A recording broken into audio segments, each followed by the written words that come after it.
Hello guys, good afternoon. This is me again, Jepoy, and welcome back to my channel. Yes guys, ngayon lang ako nakapag-vlog uli kasi naging inactive ako for days. Pero for today's video guys, nandito tayo sa Pablo Vera Catanduanes para ipakita sa inyo or mag-film tayo regarding dito sa event na ginagawa or itong yearly tradition na ginagawa, which is the St. Vincent Ferrer.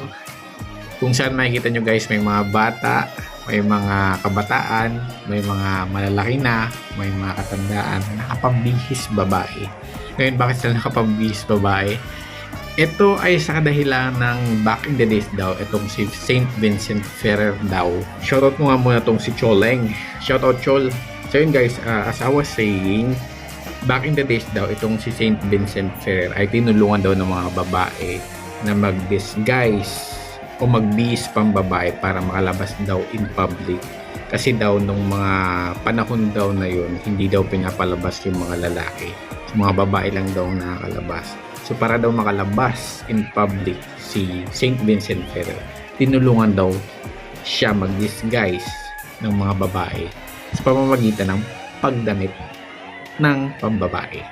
So yun guys, kung makikita nyo guys, meron din, pero guys pala, yun pala ay folktales lang folk tales that has been passed through generation.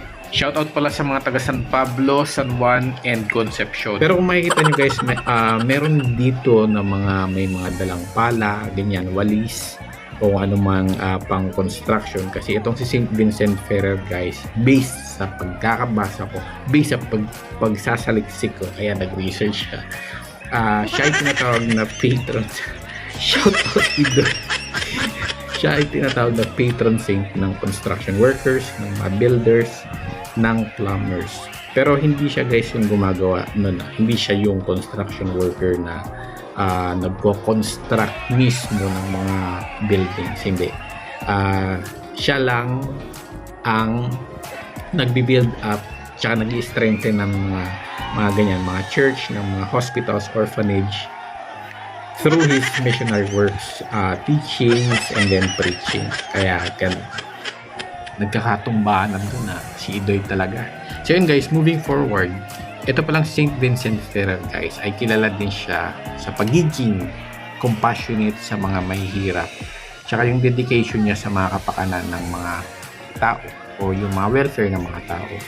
Alam niyo ba guys, na siya pala ay nagbibenta ng mga possessions niya, yung mga ari-arian niya para makatulong lang sa mga nangangailangan at para ma-establish niya yung mga buildings na pinapagawa niya tulad ng yun nga, ng schools, ng mga hospitals, ng mga orphanage o kung ano pa throughout the towns and cities kung saan siya nagpipreach. Ayun yung kwento niya. Tapos kilala siya bilang powerful and influential preacher of his time. Yan si St. Vincent Ferrer. Ngayon, bakit naman siya tinawag na Saint of Evangelization aside from Saint of Builders? Kasi daw, based sa pagkakabasa ko, through his extensive travels daw sa Europe, tsaka sa pagiging preacher niya, nakapag-convert siya ng napakaraming tao daw to Catholicism. Dahil daw yun sa mga sermons, teaching, tsaka preaching niya. Kaya ganun na nangyari. Kasi napakahusay niya daw talagang speaker. Napaka-charismatic niyang speaker. Ngayon, sa thorough reading and research ko, wala akong nakita doon na nagbihis siya pambabae o nag-disguise siya tulad ng mga sinasabi or sa mga folktales na napapasa through generation. Wala talaga. Siguro ngayon, iti-theorize ko na lang, theoretically thinking, kasi nagkaroon ng great schism back in the days o division between strongly opposed sections or parties caused by differences in opinions or belief between churches or two churches or three sa kanila. Siguro dun pumasok yung yung pagdi-disguise kasi nagkaroon nga ng division 'di ba sa mga churches. Kaya siguro nagkaroon ng mga restrictions tsaka promotion na rin kaya kailangan mag-disguise. Kaya siguro dun pumasok yung pagdi-disguise ng pambabae para lang mapagpatuloy niya yung preaching and teaching niya to bring schism to an end and to remedy its effect through his labors to promote unity. Baka ganun na nangyari. Pero guys, Theory ko lang yun theoretically thinking lang. Hindi guys, hindi ko lang kasi talaga mahanap yung explanation behind kung bakit ang kwento ng matatanda o yung folk tales na napasa through generation ay nagbihis siya pang babae or nag-disguise siya pang babae. Siguro ito na lang yung theory ko para ma-connect yun doon. Tapos shoutout ko pala si Maida Tabuso na nakita ko kanina.